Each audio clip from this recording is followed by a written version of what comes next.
नमस्कार ॲस्पिरंट्स. धर्मदर्शन आणि राजधर्म हे पुस्तक MPSC व UPSC मुख्य GS4साठी लिहिण्यात आलेलं आहे.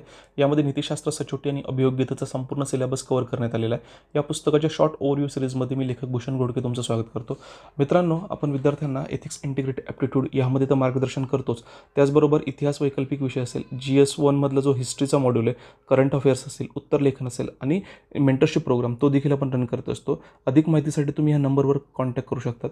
आतापर्यंत मित्रांनो ह्या पुस्तकामधले आपण 6 युनिटचा ओव्हरव्ह्यू बघितलेला आहे आणि 7व्या युनिटचा जो पहिला पार्ट आहे तो देखील बघितलेला आहे. आज आपण त्याच्या पुढचा पार्ट काय करणार तर कव्हर करणार आहोत. याच्यामध्ये पुढचा पार्ट नीतिसंहिता आणि आचारसंहिता आहे.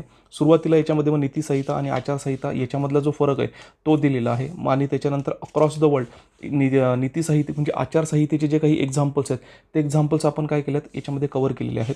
त्यानंतर आपण विद्यार्थ्यांना इनडेप्थ स्टडीसाठी जे असेल तर भारतामध्ये जे महत्त्वाचे जर आपण बघितलं की कोड आहेत त्याच्यामध्ये ऑल इंडिया सिव्हिल सर्व्हिसेस म्हणजे कोड असणार, त्याच्या सेंट्रल सिव्हिल सर्व्हिसेस कोड आहे आणि महाराष्ट्र सिव्हिल सर्व्हिसेस जो काही कोड आहे तर त्याचे जे काही कॉमन पॉईंट्स आहेत ते आपण इन्क्लूड केलेत आणि त्यांचे जे काही रूल्स असतील आणि त्याचा जो काही आपण सब रूल असणार आहे तो देखील आपण काय केलं कंसामध्ये मेन्शन केलेला आहे. म्हणजे तुम्हाला जर ऑब्जेक्टिव्हिटी इन्श्योर करायची असेल तुमच्या उत्तरामध्ये, तुमच्या केस स्टडीमध्ये तर तुम्ही हे मेन्शन करू शकतात जेणेकरून एक्झामिनर तुमच्याकडनं काय तर इम्प्रेस होणार आहे.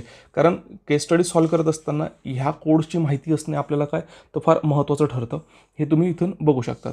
याचबरोबर जर आपण बघितलं ना की शासकीय कर्मचाऱ्यांनी समाज माध्यमांचा जर वापर करायचा असेल तर कुठली मार्गदर्शक तत्त्वे वापरली पाहिजे ते देखील दिलेलं आहे.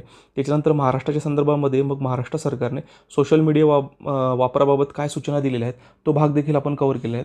त्याच्यानंतर जर आपण बघितलं तर आचार नियमांच्या मर्यादा, त्याच्यानंतर कोड ऑफ एथिक्स असणार आहे तर तो काय आणि कोड ऑफ एथिक्सच्या संदर्भात भारतामध्ये त्याची उत्क्रांती कशा पद्धतीने होत गेलेली आहे त्याचा सगळा आयाम जो आहे तो आपण याच्यामध्ये काय केला मित्रांनो तो कव्हर केलेला आहे.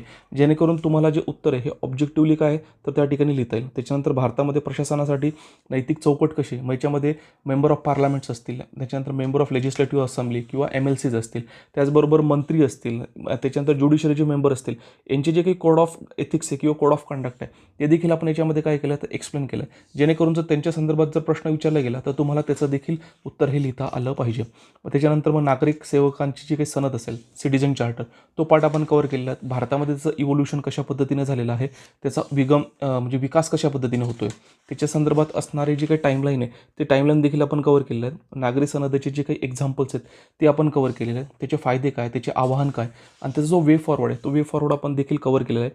मग नागरिक केंद्रित प्रशासन आणि तक्रार निवारण महाराष्ट्रामध्ये काय मेकॅनिझम्स आहे तो महाराष्ट्राचा जो अँगल आहे तो देखील आपण याच्यामध्ये काय केला मित्रांनो तो कव्हर केलेला आहे. हे तुम्ही या ठिकाणी काय बघू शकतात.